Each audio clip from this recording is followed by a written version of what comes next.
അയ്യോ അമ്മ, ഞാൻ മോളോട് നല്ല തമാശക്ക് പറഞ്ഞ ഫ്രഷ് പൂരി കഴിച്ചിട്ട് കുറെ കാലമായിരുന്നു. ബുദ്ധിമുട്ടായമ്മ? എന്ത് ബുദ്ധിമുട്ട്? ഓൻ ഓംലെറ്റ് ആണോ? ഇത് കഴിയട്ടമ്മ. അമ്മ ഇരിക്കെ. വേണ്ട, ഞാൻ ഇരുന്നേ അമ്മ. വേണ്ട, ഞാൻ പിന്നെ കഴിച്ചോളാം. അങ്ങോട്ട് ഇരുന്നേ അമ്മ. മോളെ ഒരു പൂരിയും കൂടി. അമ്മ ഞാനൊന്ന് അങ്ങോട്ട് ഇരുന്നോട്ടെ. ഡയറ്റ്. അതിനെന്താ?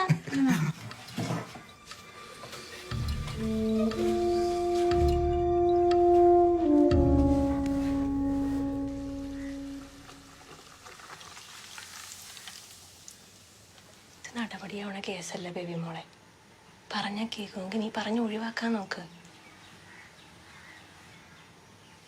ഒരു തമിഴത്തെയും കൊച്ചുകൂടെ വന്ന് കയറിയിട്ടുണ്ടെന്നാണല്ലോ കേട്ടത്, ശരിയാണ്? അല്ലാതെ അങ്ങനെ ചേട്ടൻ പറഞ്ഞപ്പോഴാണ് ഞാനിതൊക്കെ അറിയണത്.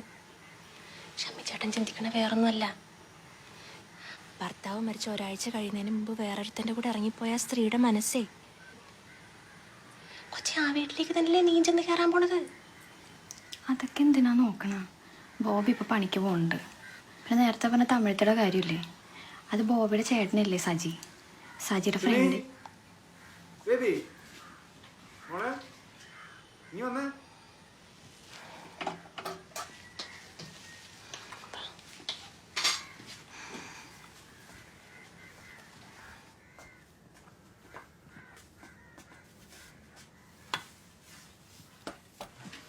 മോളെ, ഇവിടെ കുറച്ച് പേര്, അടുക്കളയിൽ കുറച്ച് പേര്. ആ പരിപാടി ഇനി വേണ്ട. നമ്മളെല്ലാരും ഒരുമിച്ച് ഇവിടെ നിന്ന് ഭക്ഷണം കഴിക്കും, ഒരു കുടുംബം പോലെ. അല്ലേ അമ്മ?